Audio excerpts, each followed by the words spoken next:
بسم اللہ الرحمن الرحیم۔ حضرت ابو ہریرہ رضی اللہ تعالی عنہ بیان کرتے ہیں، رسول اللہ صلی اللہ علیہ وسلم نے فرمایا، جب رمضان آتا ہے تو آسمان کے دروازے کھول دیے جاتے ہیں، اور ایک روایت میں ہے جنت کے دروازے کھول دیے جاتے ہیں اور جہنم کے دروازے بند کر دیے جاتے ہیں اور شیاطین کو جکڑ دیا جاتا ہے، اور ایک روایت میں ہے رحمت کے دروازے کھول دیے جاتے ہیں۔ سہل بن سعد رضی اللہ تعالی عنہ بیان کرتے ہیں، رسول اللہ صلی اللہ علیہ وسلم نے فرمایا، جنت کے 8 دروازے ہیں، ان میں سے ایک دروازے کا نام الریان ہے، اس میں سے صرف روزہ دار ہی داخل ہوں گے۔ حضرت ابو ہریرہ رضی اللہ تعالی عنہ بیان کرتے ہیں، رسول اللہ صلی اللہ علیہ وسلم نے فرمایا، جو شخص ایمان و اخلاص اور ثواب کی نیت سے روزے رکھے تو اس کے سابقہ گناہ معاف کر دیے جاتے ہیں۔ جو شخص ایمان و اخلاص اور ثواب کی نیت سے رمضان میں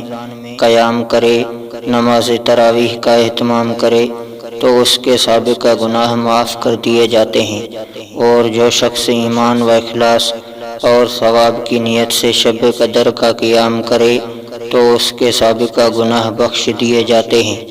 حضرت ابو ہریرہ رضی اللہ تعالی عنہ بیان کرتے ہیں، رسول اللہ صلی اللہ علیہ وسلم نے فرمایا، ابن آدم کے ہر نیک عمل کو 10 گنا سے 700 گنا تک بڑھا دیا جاتا ہے۔ اللہ تعالیٰ فرماتا ہے، روزے کے سوا، کیونکہ وہ میرے لیے ہے اور میں ہی اس کی جزا دوں گا۔ وہ اپنی خواہش اور اپنے کھانے کو میری وجہ سے ترک کرتا ہے۔ روزہ دار کے لیے 2 خوشیاں ہیں، ایک فرحت و خوشی تو اس کے افطار کے وقت ہے، جبکہ ایک خوشی اپنے رب سے ملاقات کے وقت ہے، اور روزہ دار کے منہ کی بو اللہ کے ہاں کستوری کی خوشبو سے بھی زیادہ بہتر ہے۔ اور روزہ ڈھال ہے، جس روز تم میں سے کسی کا روزہ ہو تو وہ فحش گوئی اور ہذیان سے اجتناب کرے۔ اگر کوئی اسے برا بھلا کہے یا اس سے لڑائی جھگڑا کرے تو وہ کہے کہ میں روزہ دار ہوں۔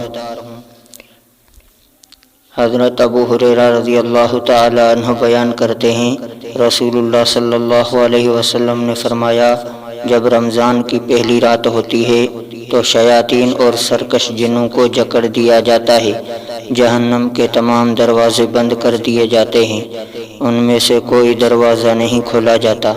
اور جنت کے تمام دروازے کھول دیے جاتے ہیں اور ان میں سے کوئی دروازہ بند نہیں کیا جاتا،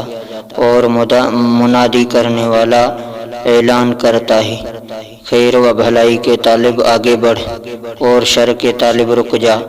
اور اللہ کے لیے جہنم سے آزاد کردہ لوگ ہیں، اور ہر رات ایسے ہوتا ہے۔ حضرت ابو ہریرہ رضی اللہ تعالی عنہ بیان کرتے ہیں، رسول اللہ صلی اللہ علیہ وسلم نے فرمایا، ماہ مبارک رمضان تمہارے پاس آیا ہے، اللہ نے اس کا روزہ تم پر فرض کیا ہے، اس میں آسمان کے دروازے کھول دیے جاتے ہیں، جہنم کے دروازے بند کر دیے جاتے ہیں، اور سرکش شیاطین بند کر دیے جاتے ہیں۔ اس ماہ میں ایک رات 1000 مہینوں سے بہتر ہے۔ جو شخص اس کی خیر و بھلائی سے محروم کر دیا گیا تو وہ ہر خیر و بھلائی سے محروم کر دیا گیا۔ حضرت عبداللہ بن عمر رضی اللہ تعالی عنہ سے روایت ہے کہ رسول اللہ صلی اللہ علیہ وسلم نے فرمایا، روزہ اور قرآن بندے کے لیے سفارش کریں گے۔ روزہ عرض کرے گا، رب جی، میں نے دن کے وقت کھانے پینے اور خواہشات سے اسے روک رکھا، اس کے متعلق میری سفارش قبول فرما۔ اور قرآن عرض کرے گا، میں نے اسے رات کے وقت سونے سے روکے رکھا، اس کے متعلق میری سفارش قبول فرما۔ ان دونوں کی سفارش قبول کی جائے گی۔